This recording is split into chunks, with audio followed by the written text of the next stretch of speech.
all the mock drafts, everyone and the mother. Brett Smith was the eye of draft Twitter. Everyone loved him, compared him to a poor man's Johnny Manziel coming out in the draft last year. Not so much. Some of the mock drafts, I remember having him as a third-round pick, which in hindsight is kind of ridiculous. Was not drafted, was not even invited to the Combine, which is the top 335 prospects, which is ridiculous because if you see mock drafts putting you as a third-round pick, the NFL Draft Advisory Board saying you're going to go in the 4th, 7th round, which is 256 picks, and you're not even in the top 335 considered to go to the Combine, it's a bit of a problem. I was not drafted. I had a couple workouts, one with the Bucks where he was just a camp arm. Went to the CFL, was 6th string there, did not make it, and I was going to try it in the Arena League. And kids got to be careful. Yes, I understand that it is ultimately their decision and theirs alone, but people pumping out some bad information because, we talked about this off air. Everyone and their mother is an NFL draft expert nowadays. And I understand the passion for it. It is a very exciting event, but a lot of these guys are not qualified. There is a very small handful of people who put in the work, grind the actual film, and I really respect their opinion. Matt Miller and a couple of other notables as well. You know who you are. But some of these other guys who write for even quasi-reputable websites, ones that get tons of traffic, they watch a couple of YouTube videos, write up a mock draft, and boom, there it is. It looks quasi-legit. And if you're in the shoes of the kid who's thinking about going pro, thinking about leaving their school, leaving their opportunity to develop in the college game, and they see that, and it's like if you want to make one decision and then you ignore all the other contrary evidence, but you just focus on that one piece, they'll see that mock draft and be like, oh, I'm going to be a third-round pick. Bye, Felicia. Yep. I'm out of here. Right. Whereas the person putting together that mock draft is not qualified. They didn't do the work. They haven't done the legwork. They don't have the expertise to make a valid judgment. Otherwise, you'd think they'd be working in the NFL scouting department, right? Right. And it's really detrimental because in the basically the headline of that story that you cited, 37 college underclassmen who declared for the NFL draft in 2014 weren't selected. So, it doesn't go on to say how many became undrafted free agents, and your chances of making a team are very low as a UDFA, but it's a very cautionary tale, as you say. And again, I have tons of respect for the guys who actually do the work, actually grind the tape, but there is way more of the irrational rubes out there than the actual people who are qualified to do this. Like, right now, I could throw together a mock draft, put it out there, and then some kid might see that and be like, oh, and take that as gospel, even though I am vastly underqualified to put together a mock draft, to be honest. And even the experts get it wrong. Like, take 2 years ago, our 2013 draft, the first mock draft that Mel Kiper put out had something called DeMontre Moore as the number 1 overall pick. Now, you're very familiar with him because he's a defensive end out of Texas A&M. But come draft time, he ended up going 3rd round, 81st overall. So, number 1, 81st overall, I don't know. Right. Seems to be a big gap. Well, we can get into a whole show on this, but I've read a book and I've talked to a few people about how convoluted draft coverage is, and there's involvement from agents, hype this guy, yada, yada, yada. We need him to go earlier than teams are projecting him to go, that sort of thing. So I think there's probably some underhanded seediness going on in the coverage of who these purported draft experts say are going to be first-round picks. Everyone's got an opinion, except that's exactly what they are, opinions. Yes. Moving on to some happier stuff. College football national title game. It's really sneaking up on us. Urban Meyer would... Urban Meyer would what? No, so my Twitter circles, when you see a hot person, you kind of say would, as in you would, Oh, I get you. So would Urban Meyer. Would you give Urban Meyer a heart attack? Because he's predisposed. Probably. So, probably accidentally. but we say sneak up because I feel like there hasn't been a ton of hype, which is really odd coming up to a national title game of the very first college football playoff. But it really seems like the whole hype has been kind of dissipated. I get that the two underdogs won, Ohio State the 4 seed, Oregon the 2 seed. Wait, no. But you know what I mean. Oregon the 2 seed, Ohio State the 4 seed. And I don't know. It feels like there hasn't been the hype around this heavyweight title fight that's coming up on Monday. You know, I think that I think that ESPN and its ilk have become such gospel, and the fact that this is occurring now when the playoffs are occurring, because before it was pretty much done by the time the playoffs started. Mm-hmm. Now they're overlapping, and I think that takes away a lot of the shine from the college scene. Yeah, I agree, but overall it's going to be a really good game. I adopted Oregon because I have way too many Ohio State fans on my timeline, and they're a little annoying. They're not quite Florida State where they get full of themselves, but when they're rolling, they're a little insufferable. And I don't know. I've found Oregon fans to be like that, although they're in the Northwest, so maybe they have a little Seahawk fan in them. I don't know. But Oregon, I think that they are an elite college team. I think they are the elite college team, and they're fun to watch. And Marcus Mariota is ridiculous. And yeah, I mean, you just kind of want them to win. At least I do. I agree with you. I want them to win as well. Has the opportunity to back up his Heisman, win the national title, and really light it up and help his draft stock against a pretty solid defense. He looked pretty good against Florida State. Not great. Right. We talked about this last week. I think Winston made a couple of better NFL-type throws, but Mariota, chance to shine because Jameis ain't playing this week. Hello. Yeah, well, that's cool. I like it. I mean, and he just declared for the draft, and then the lady who had accused him came back, and she's now filed a civil suit against Florida State, and I'm wondering how long since he's declared.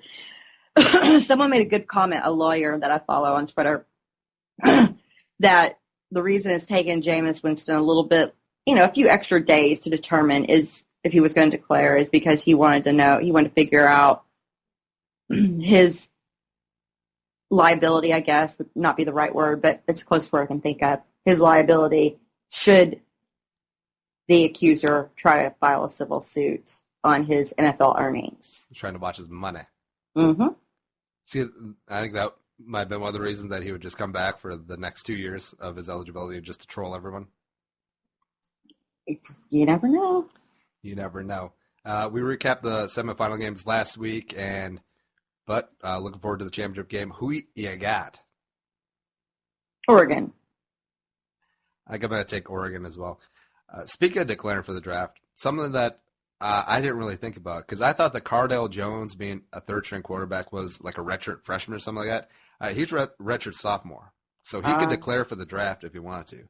And I had Ted Glover, who's a huge Buckeye fan, on the Purple for Them podcast the other day, and he pointed out that there's been some scuttlebutt around Ohio State circles that Cardale Jones, if he has a good showing in the national title game, win, lose, or draw, might just jump to the NFL. Since Cardale Jones put out that infamous tweet, we play football, don't go to class, all that other good stuff. And it comes from a poor background, we'll just call it that. And heck, if he can be guaranteed to be a third or fourth round pick legitly, why not? And avoid that whole mess next year with Braxton Miller potentially coming back, JT Barrett getting healthy and coming back. Why not? I mean, if you have only 3 college games under your belt, but they're these 3 games of the 3 biggest games of anyone's college football career, why not jump? Just do it. Because he's 6'5", a big arm, raw talent, but people can work with that, right? I think so.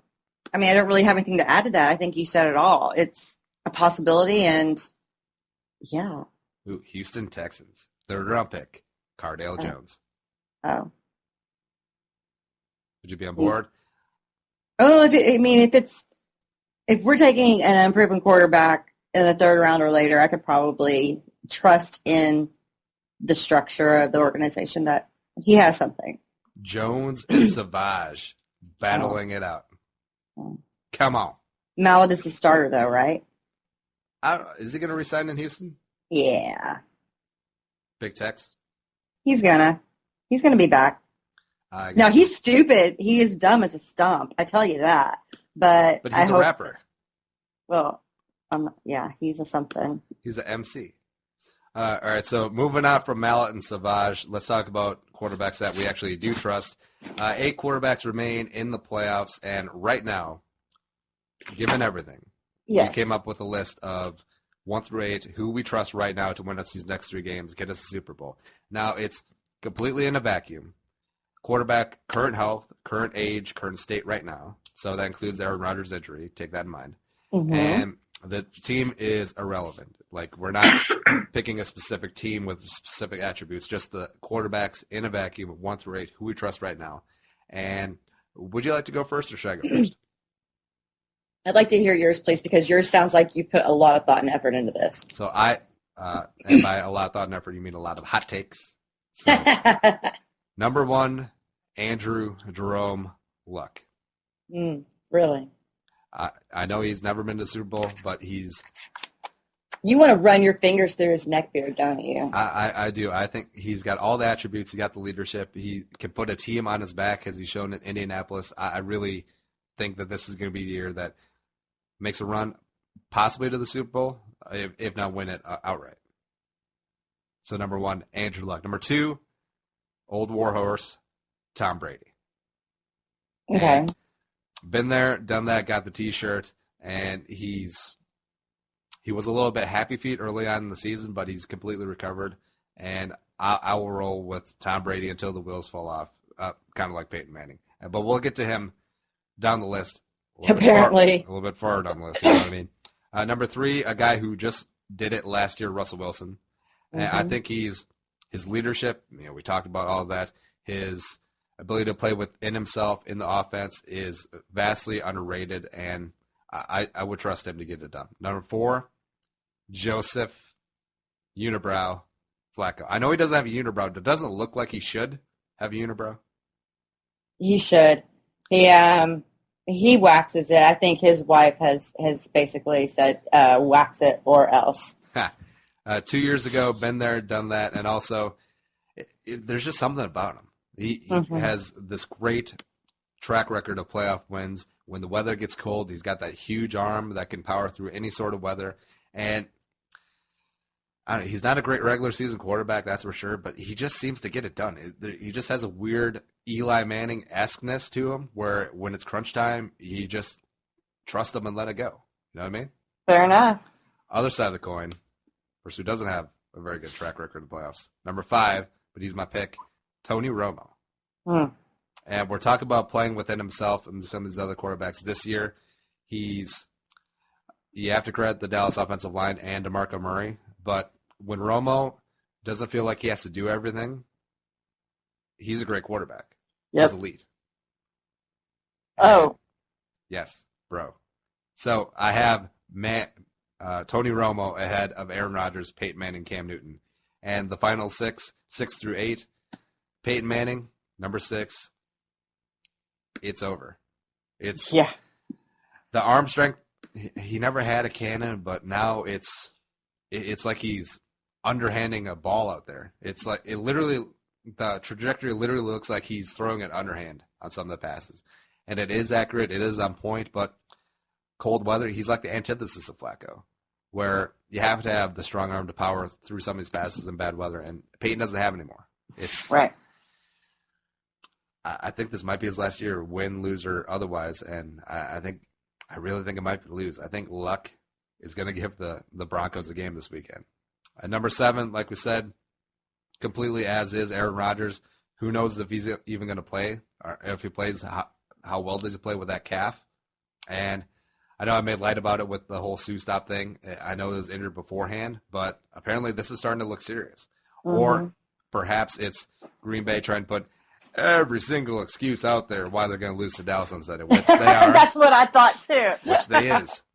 Oh, okay. Or they're just trying to build on the Aaron Rodgers mythology. Look at him limping out there like Willis Reed. So I don't know. That's why Rodgers is so low. Obviously, if healthy, Rodgers probably number 2. I think I'd still take Andrew Luck, but, And number 8 is